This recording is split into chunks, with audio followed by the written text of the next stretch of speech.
Hello guys, कैसे हैं आप सभी लोग। Hope all of you are well. This is Raghavendra Goyal once again with you. First of all I am so sorry कि मैं 31 मई का ये न्यूज़पेपर आज लेकर के आ रहा हूँ, थोड़ा लेट हो गया हूँ। कल थोड़ा एक्चुअली बिजी था, बट इट्स ऑल राइट। बहुत ज्यादा कुछ इंपॉर्टेंट आर्टिकल भी नहीं आया था 31 मई में। इसलिए भी शायद मैंने स्किप किया। लेकिन फिर भी हल्का फुल्का इसमें जो भी हम अपना यूजफुलनेस के लिए निकाल सकते हैं, कुछ अपना यूपीएससी के अकॉर्डिंग कुछ मटेरियल निकाल सकते हैं जो हमें पेपर में लिखने की जरूरत पड़ सकती है, वो मैं आपके सामने निकाल के लेके आया हूँ। थोड़ा सा उसको फटाफट से क्रिस्पी वे में खत्म करेंगे। फर्स्ट ऑफ ऑल, राइटर यहाँ पर थोड़ा सा तंज कसते हुए बोलते हैं कि भैया रशिया यूक्रेन की बातें करते करते आप इंडिया के बारे में बातें करना भूल ही गए हैं। वही आपने हॉट टॉपिक बना रखा है काफी देर से सारे न्यूज़पेपर्स में। बट वो कह रहे हैं कि इंडिया की जो लॉन्ग स्टैंडिंग प्रॉब्लम्स हैं, दिस इज वेरी अनफॉर्चुनेट कि वो वैक्स एंड वेन है। वैक्स एंड वेन, उनकी प्रोपेंसिटी जो है वैक्स एंड वेन करती रहती है। प्रोपेंसिटी मतलब बेटा उनका मतलब ग्रेविटी ऑफ द प्रॉब्लम, मतलब है ना, कितनी गंभीर प्रॉब्लम है वो वैक्सन वेन, मतलब कि वैक्सन वेन का मतलब क्या है, बढ़ती घटती रहती है। ऑल्टरनेट इंक्रीजेस एंड डिक्रीजेस होते रहते हैं and seldom seem to go away. Seldom मतलब होता है रेयरली, कि रेयरली ही ऐसा देखा गया है कि वो प्रॉब्लम्स कभी दूर चली जाए, सिक्योरिटी प्रॉब्लम्स वगैरह वगैरह। तो यहाँ पर बेसिकली राइटर जो है इंडिया की इंटरनल सिक्योरिटी प्रॉब्लम्स के बारे में कुछ बात करना चाहते हैं और उसका एक सोल्यूशन देना चाहते हैं। और वो सोल्यूशन एक शब्द का है इनके हिसाब से। उसी एक शब्द को बस आपने समझना है इस पूरे ट्यूटोरियल में, नथिंग एल्स। आपको सिक्योरिटी प्रॉब्लम्स तो पता ही है, लेकिन फिर भी हम एक बार डिस्कस करते हैं क्या प्रॉब्लम है, देखते हैं। बेसिकली वो यहाँ पे बोल रहे हैं कि जो इंडिया की लॉन्ग स्टैंडिंग प्रॉब्लम्स है बेटा, वो क्या, उसका सोल्यूशन क्या है। एक ही सोल्यूशन है, स्टेट क्राफ्ट। ये स्टेट क्राफ्ट क्या है भैया, बार बार हजार जगह पर बेटा यहाँ पे आप चेक कर सकते हैं कितनी बार उन्होंने हर बार प्रॉब्लम्स डिस्कस करते करते बोलेंगे, बारी बारी बोलेंगे कि state craft state craft state craft state craft. State craft है क्या बेटा, यहाँ पर राइटर मैंने जो हाईलाइट किया है बताने की कोशिश करता है कि स्टेट क्राफ्ट क्या है, समझे थोड़ा सा क्या है। बेसिकली बेसिकली स्टेट क्राफ्ट क्या है, मैं आपको हल्का सा लिख के यहाँ पे समझाने की कोशिश करता हूँ। बच्चे, स्टेट क्राफ्ट का मतलब है, सिंपल वे में अगर हम बोले, स्किलफुलनेस। स्किलफुलनेस बच्चे इन गवर्निंग अ कंट्री, बस खत्म। In governing a country, that's it. कि आप अपनी पॉलिसीज को बनाने में, पॉलिटिकल पॉलिसीज को बनाने में, फॉरेन पॉलिसीज को बनाने में, इकोनॉमिक पॉलिसीज को बनाने में, सोशल पॉलिसीज को बनाने में, हजार तरीके की जो गवर्नमेंट पॉलिसीज बनाती है उसको बनाने में बहुत ज्यादा स्किलफुलनेस यूज करें।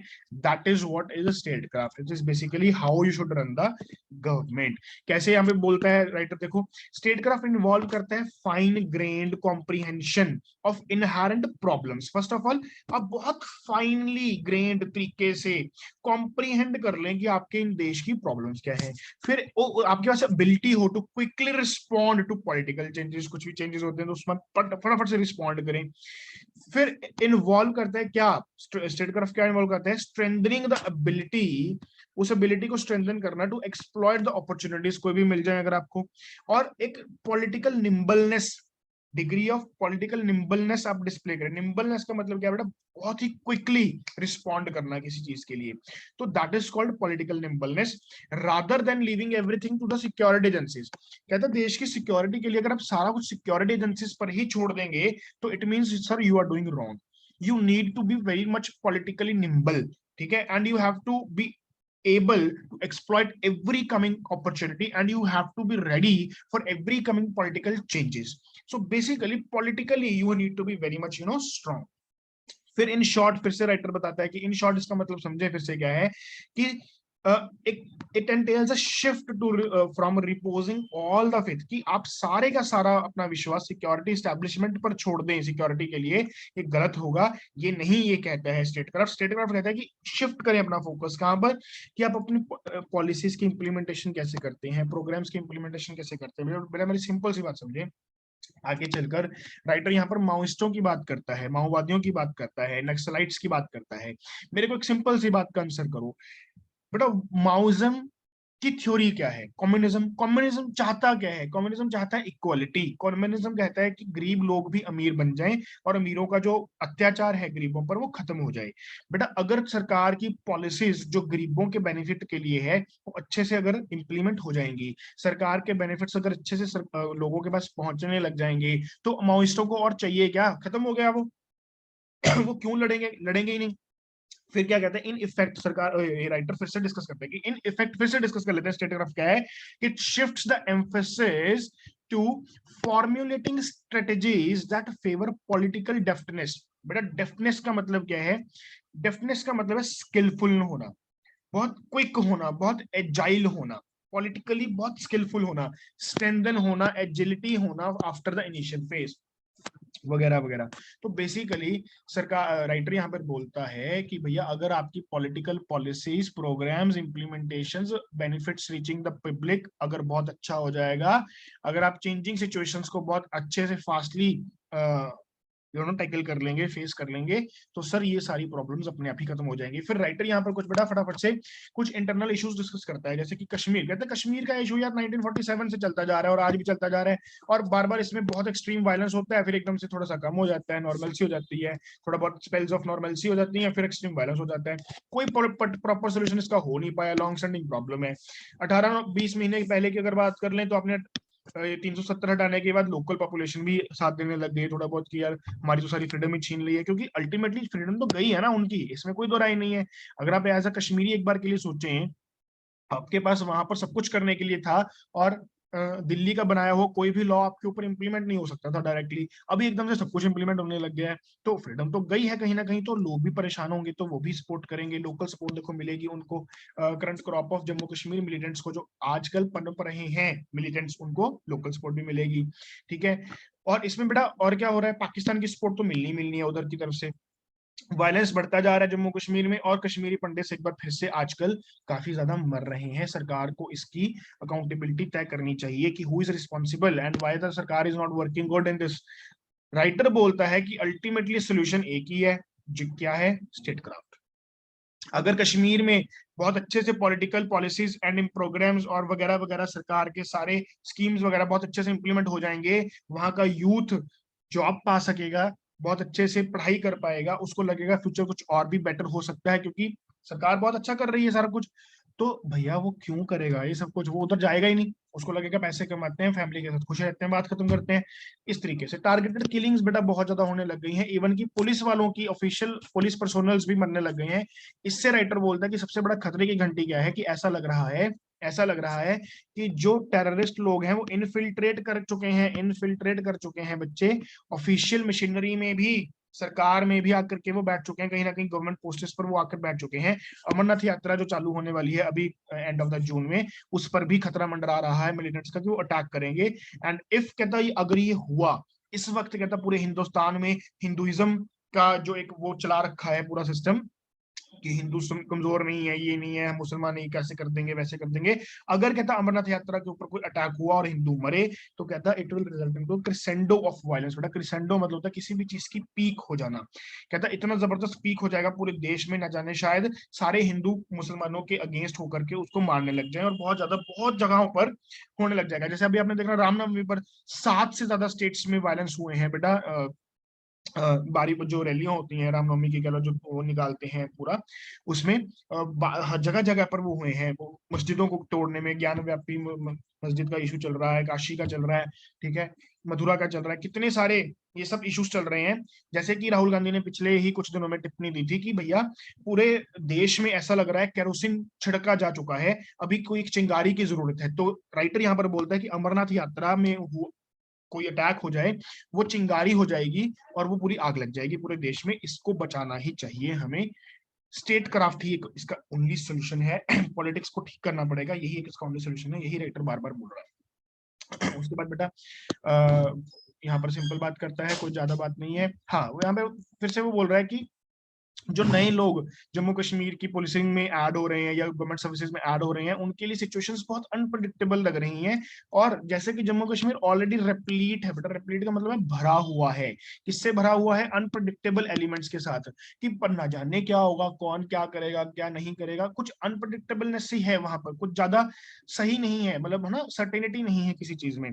तो इसलिए कहता, जो नए लोग कैडर में ऐड हो रहे हैं, सरकारी जॉब्स में ऐड हो रहे हैं, तो उनके लिए सिचुएशंस और ज्यादा खराब हो रही हैं। उन देखो, सपोज कीजिए, आप इमेजिन करें कि आप एक यंग आदमी हैं, और भैया आपको पता नहीं है कि एग्जैक्टली लाइफ में क्या करना है, तो कोई भी आके आपको कुछ भी बोल देगा कि यार ये कर ले, आप उधर करने लग जाएंगे। यार ये ऐसा आपको बोल देगा कि फलाना बंदा तो देख बड़ा खराब है, हम उसको अगेंस्ट ये करते हैं, तो आप उधर चले जाएंगे। तो सर्टेनिटी और प्रिडिक्टेबलनेस जब होगी कि हमारा फ्यूचर ब्राइट है ऐसे ऐसे करने पर, तो बेटर होगा। राइटर यहाँ पे बोलता है कि all in one grand strategy नहीं चलेगी। आप जम्मू कश्मीर के ऊपर वही स्ट्रेटेजी अप्लाई अपनाते रहें कि आर्मी बढ़ा दो, ये कर दो, वो कर दो, हथियार जो कोई मिले मार दो, शूट ऑन द साइड, आसपा वगैरह वगैरह ये लगा दो, ये सब कुछ नहीं चलेगा sir. You need to have a the missing ingredient, writer यहाँ पे बोलता है, इज अ स्टेट क्राफ्ट। यही सिर्फ है जो लॉन्ग स्टैंडिंग प्रॉब्लम को आपको बेटा सॉल्व करके दे सकता है, और कुछ भी नहीं। फिर बेटा माओइस्टों की बात करता है। वो बोलता है कि आंध्र प्रदेश, बंगाल, केरला, यहां पर बेटा ओरिजिनल माओइस्ट लीडर्स आए थे, जिन्होंने चारू मजूमदार, बेटा आपने कहीं ना कहीं नाम सुना होगा, चारू मजूमदार की फिलॉसफी पर काम किया। माओइस्ट बेटा बहुत खतरनाक इसलिए है, राइटर बोलता है, माओइस्ट बहुत ज्यादा खतरनाक इसलिए है क्योंकि इनके पास बेटा वायलेंस करने का भी बहुत बड़ा जरिया है, मतलब ये बहुत वायलेंस भी करते हैं, प्लस इनके पास आइडियोलॉजिकल अंडरपिनिंग्स हैं, ये अपनी बात को आइडियोलॉजिकली रखते हैं, ये they have a theory behind it, कि कैसे हमने और क्यों हमने इंडिया को खराब करना है, खत्म करना है और अपनी सत्ता बनानी है, कम्युनिज्म लेकर के आना है, डेमोक्रेसी को खत्म करके। तो राइटर यहाँ पे बोलता है कि जो ओरिजिनल जगहें थी बंगाल, आंध्र प्रदेश, केरला, बेटा याद रखें, कहीं ना कहीं लिखा जा सकता है कि बंगाल, आंध्र प्रदेश, केरला में ओरिजिनल माओइस्ट लीडर्स हुए 1960s एंड 70s में, बेटा ये ज्यादातर हुआ है सारा माओइस्टों का। तो चारू मजूमदार की वहां पर थ्योरीज पे सबने काम किया, लेकिन आजकल राइटर बोल रहा है कि लेसर लीडर्स जो आजकल आ गए हैं, उनका फ्यू आइडियोलॉजिकल प्रेटेंशन है, ज्यादा प्रेटेंशन है ही नहीं, आइडियोलॉजी उनकी ज्यादा स्ट्रॉन्ग है ही नहीं। उनका क्या है, बस वहां पे अफसर मार दिया, वहां पे लोगों को मार दिया, वहां पे लूटपाट कर ली, ज्यादातर यही चल रहा है। यहाँ पर बेटा स्प्रिंग थंडर ओवर इंडिया की बात करता है। यहाँ पर बेसिकली चारू मजूमदार ने बच्चे स्प्रिंग थंडर इन इंडिया की बात की थी। इन्होंने कहा था कि हमने एक ऐसी चिंगारी लगा दी है जो पेरियारी फायर का काम रूप ले जाएगी। मतलब पेरियारी एक ग्रासलैंड्स का नाम हुआ है, पर्टिकुलर टाइप ऑफ ग्रासलैंड्स है, अफ्रीका में, अमेरिकन कॉन्टिनेंट पे होता है। पेरियारी ग्रासलैंड्स में एक आग ला देगी हमारी लगाई हुई है एक छोटी सी spark. Spring thunder over India की ऐसा एक छोटा सा चलाएंगे और पूरे देश में आग लग जाएगी, वगैरह वगैरह। तो basically ideological ideation and brutal killings का जो कॉम्बिनेशन है बेटा, इसका ये बहुत ही एक मुश्किल चीज है और कंफ्यूजिंग चीज है, और ये पॉलिटिकल इंटेलिजेंस वगैरह वगैरह सिक्योरिटी एस्टैब्लिशमेंट्स के लिए बहुत मुश्किल चीज है, इसको हैंडल करना बहुत मुश्किल है। इसीलिए कहता है माओइस्ट जो है बेटा, ये बिगेस्ट चैलेंज प्रेजेंट कर रहे हैं इंडिया के सामने इस वक्त, वगैरह वगैरह। स्टेट वायलेंस, स्टेट थोड़ा बहुत उनको मार धार के बोलती रहती है कि that Maoism is not on its last leg, but ऐसा नहीं है। मॉइस्ट जो है यहाँ पर राइटर देखो बोलता है बेटा, माइस्टों की जो फिलॉसफी है, जो थिंकिंग है, जो थ्योरी है, जो आइडियोलॉजी है बेटा, वो अर्बन सिटीज में भी कहीं ना कहीं इंटेलेक्चुअल्स के माइंडसेट में दिखती है आजकल भी, और जो रूरल एरियाज में पुअरेस्ट ऑफ पुअर हैं उनके बीच में भी ये दिखती है। तो आप ऐसा बिल्कुल ना समझें कि Maoism on its last leg है, ऐसा कुछ नहीं है।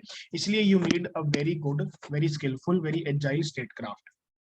फिर बेटा वो पंजाब की बात करता है कि पंजाब में बहुत टाइम से ये जो हाइबरनेशन हुआ पड़ा था इस बात का कि खालिस्तान वगैरह अब नहीं कोई ग्रुप चाह रहा है, तो लेकिन वो फिर से जाग उठता है बार बार। और अभी स्लीपर सेल के प्रेजेंस होने का भी पता चला है। बेटा प्रो खालिस्तान मूवमेंट जो है वो यूनाइटेड किंगडम, यूरोप में और कनाडा वगैरह से चलती रहती है, आपको पता है। पंजाब पुलिस इंटेलिजेंस जो मोहाली के में पंजाब पुलिस इंटेलिजेंस विंग है, उसके ऊपर जो अभी अभी अटैक हुआ है, ये अगेन एक बहुत बड़ी वार्निंग है कि पंजाब के हालात बहुत ज्यादा ठीक नहीं है। ठीक है, अभी आप देख सकते हैं कि बहुत सारा गैंग वॉर चल रहा है पंजाब में। वो उधर से बिश्नोई गैंग है, उन्होंने जिसने सिद्धू मूसेवाला को मारने के बाद रिस्पॉन्सिबिलिटी ली कि हमने मारा है। फिर उधर से एक और गैंग है, मैं नाम भूल रहा हूँ, वो कह रहा है कि अब हम सिद्धू मूसेवाला की मौत का बदला लेंगे। उन्होंने फेसबुक पे पोस्ट कर दिया है कि हम अब बिश्नोई गैंग को मारेंगे, मनकीरत औलख को मारेंगे। वो ऐसा सब कुछ एक गैंग वॉर सा चल रहा है। राइटर बोल रहा है कि ये बब्बर खालसा इंटरनेशनल जो काम कर रहा है, बेटा बब्बर खालसा क्या है, ये एक्चुअली 19th सेंचुरी में जब सिख महंतों की तरफ, करप्ट महंतों की अगेंस्ट लड़ रहे थे अपने गुरुद्वारों को रिलीज करवाने के लिए 19th century and 20th century में, तब बेटा बहुत सारे लोगों ने, कुछ लोगों ने कहा कि हम पीसफुली लड़ेंगे, जिसको हम अकाली मूवमेंट बोलते हैं। वो बहुत पीसफुली नॉन वायलेंट तरीके से लड़ रहे थे। लेकिन उनमें से कुछ परेशान हुए लोगों ने बब्बर खालसा बनाया कि नहीं भैया, हमें खालसा तो हम हैं, लेकिन हम बब्बर खालसा हैं, हम बब्बर शेर जैसे खालसा हैं, और हम मार देंगे जो कोई आएगा प्रॉब्लम क्रिएट करेगा। तो ये थोड़ा सा एक्सट्रीमिस्ट ग्रुप हो गया था। इनको आईएसआई से भी बैकिंग मिलती है कि हाँ हाँ खालसा बनाओ, पंजाब को तोड़ो, इधर ले आओ और अपना इंटरनेशनल एक नया कंट्री बना लो वगैरह वगैरह। तो इस तरीके से राइटर बोलता है कि इनको भी ठीक करने के लिए बेटा ultimately you need state craft. क्योंकि क्योंकि टेररिज्म में जाने वाले कौन है? यूथ है जो वेले हैं, तो उनको काम देंगे। गरीब है जो कि बहुत ज्यादा गरीब है, भैया उनको अमीरी दो, उनको पैसा दो, उनको खाना पीना दो, उनको नौकरी दो, उनको काम दो। तो ultimately state craft is the only way to save the country from all these threats. बेटा अब नॉर्थ ईस्ट की बात कर लेते हैं। तो राइटर बोलता है कि असम और नागालैंड में बहुत ज्यादा इश्यूज चलते हैं। बेटा असम में आप याद रखेंगे उल्फा वन काम करता है, जो United liberation front of Assam independent. इसका मतलब क्या है कि भैया असम को आजाद कराएंगे, नॉर्थ ईस्ट इंडिया का पार्ट होना ही नहीं चाहिए, हम इसको आजाद कराएंगे, ये ऐसा उल्फा वन बोलता है। और ये बेसिकली ऑपरेट करता है बेटा म्यांमार से। ये दो बातें आप याद रखेंगे, क्वेश्चन कभी कभी आ जाता है कि ULFA one it belongs to which state. Basically Assam से बिलोंग करता है और म्यांमार से वो रेगुलेट करता है। तो देखो यहां से आप एक और बात समझें कि पाकिस्तान शांत नहीं होगा, पाकिस्तान शांत नहीं होगा तो हमें प्रॉब्लम आएगी। अगर म्यांमार शांत नहीं होगा तब भी हमें प्रॉब्लम आएगी। अगर श्रीलंका शांत नहीं होगा तब भी हमें प्रॉब्लम आएगी। अगर हमारे नेबर्स रिच होंगे, शांत होंगे, तभी हम ग्रो कर पाएंगे, टेररिज्म हमारे यहाँ पर कम होगा। राइट तो बेसिकली जब ये हमारे बेटा आस पड़ोस की कंट्रीज ठीक होंगी तभी ज्यादा हमारे भी, हमारी कंट्री भी ग्रो कर पाएगी। This is very much required. दूसरी बात बेटा आपको क्या याद रखनी है, फटाफट से बात करते हैं नागालैंड के बारे में। नागालैंड में national socialist council of Nagaland, ये एक बेटा बेसिकली कुछ नहीं, ऑर्गेनाइजेशंस हैं, ये पार्टीज हैं एक तरीके से। ठीक है, ये नागालैंड के उसी पुराने पॉलिटिकल इशू को उठाना चाहती है कि हम एक ग्रेटर नागा बनाएंगे। नागालैंड का कुछ पार्ट, मणिपुर का कुछ पार्ट, अरुणाचल प्रदेश का कुछ पार्ट और कुछ पार्ट म्यांमार का जोड़ जोड़ करके बेटा ये ग्रेटर नागा बनाना चाहते हैं। उसके बाद फिर से वही बात, स्टेट क्राफ्ट इज सोल्यूशन, खत्म बात। उसके बाद बच्चे साउथ की बात करता है राइटर थोड़ा सा कि लिट्टे फिर से बेटा उजागर हो रहा है। लिट्टे क्या है, मेरी बात सिंपल से वर्ड्स में सुन लो, आपको सारी कहानी इमेजिन हो जाएगी। श्रीलंका के नॉर्दर्न पार्ट में, जो इंडिया के साइड पे लगता है नॉर्दर्न पार्ट, उधर तमिल लोग भी रहते हैं। ठीक है, ब्रिटिश के टाइम से तमिल लोग उधर जाते थे ब्रिटिशर्स के साथ उन उधर काम वगैरह करने। वो जो उधर रह गए हैं वो तमिल बोलते हैं ऑब्वियसली, लेकिन तमिलनाडु की लैंग्वेज, सॉरी श्रीलंका की लैंग्वेज है सिन्हालीज, तो जो कि मेजोरिटी में है। तो सिन्हालीज लोग जो हैं, तमिल बोलने वाले लोगों को जो उसके श्रीलंका में रहते हैं उनको बेकार समझते हैं, और वो है भी गरीब बेचारे। तो इसलिए बेसिकली वो जो तमिल हैं श्रीलंका के, उनके राइट्स को दबाते हैं। कैसे दबाते हैं भैया, कि यूनिवर्सिटीज में रिजर्वेशन नहीं देते, ठीक है, या उनको तमिल बोलने वालों को एडमिशन ही नहीं देते, सिन्हालीज बोलने वालों को एडमिशन देते हैं, वगैरह वगैरह, ऐसे करके बहुत सारी चीजें हैं। तो इन्होंने अपनी बना ली टेररिस्ट ऑर्गेनाइजेशन लिट्टे। अब ये जो लिट्टे है ये किसके लिए लड़ेगी? श्रीलंका में रहने वाले तमिल के लोगों के लिए, तमिल लोगों के लिए। तो तमिलनाडु में से भी इस लिट्टे को सपोर्ट किया जाता है। तो इसलिए लिट्टे स्पॉन्सर्ड मिलिटेंसी जो है श्रीलंका में बेटा, अभी वो और ज्यादा फैलेगी, क्योंकि अब इकोनॉमिक क्राइसिस आपको पता है श्रीलंका में बहुत ज्यादा हो गया है। It is completely bankrupt, right. $45 billion का तकरीबन मेरे ख्याल से इनके ऊपर कर्जा है जो ये चुका ही नहीं पा रहे हैं। अब तमिलनाडु में भी कहता है, ये राइटर बोलता है कि एक इंडिकेशंस आई हैं कि तमिलनाडु में भी ये वही 1980s वाली स्पिरिट को रिवाइव करना चाहते हैं। बेटा यही लिट्टे रिस्पॉन्सिबल है राजीव गांधी की हत्या के लिए। क्यों? क्योंकि राजीव गांधी ने किसी पॉलिटिकल स्पीचेस में ये बोल दिया था, जो पॉलिटिकल रैलीज होती है इलेक्शन से पहले, उसमें ये बोल दिया था कि हम लिट्टे के साथ जो लिट्टे को जो सपोर्ट कर रहे हैं, लिट्टे को खत्म करने में बेसिकली श्रीलंका की मदद करेंगे। तो तमिलनाडु में बैठे हुए लिट्टे के कुछ लोगों को गुस्सा आया कि ऐसे कैसे भी तुम तमिल लोगों को कुछ भी नहीं सोच रहे उधर, और ऐसे कैसे तुम उनको सफाया करवा दोगे श्रीलंका वालों के साथ मिलकर के। तो इसलिए तमिलनाडु में से कुछ इनके लोग आए और बम फट गया, वो स्लीपर सेल वगैरह टाइप्स, और वो उनको मार दिया।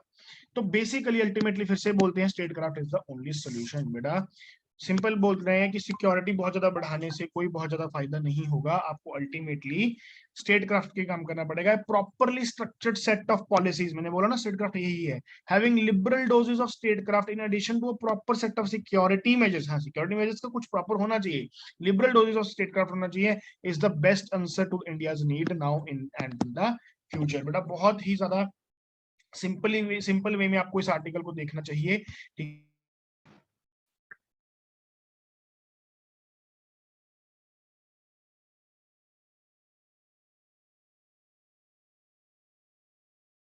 बेटा हल्का फुल्का इधर से मैं अगर आपको दिखाऊं थोड़ा सा कि इश्यूज देखो हमने क्या क्या डिस्कस किए हैं। एक तो हमने कहा कि ये नागालैंड वाला इशू है, फिर हमने कहा असम वाला इशू है, फिर हमने कहा पंजाब वाला इशू है, जम्मू कश्मीर वाला इशू है, इधर से माओइस्टों वाला इशू है, तो बेटा इधर से श्रीलंका वाला इशू है। अगर हम देखें लिट्टे का इशू है, अगर हम देखें ना एक्चुअली इंडिया के इंटरनल सिक्योरिटी इश्यूज यही है, अगर हम इनको ठीक कर लेना तो बहुत ठीक हो जाएगा।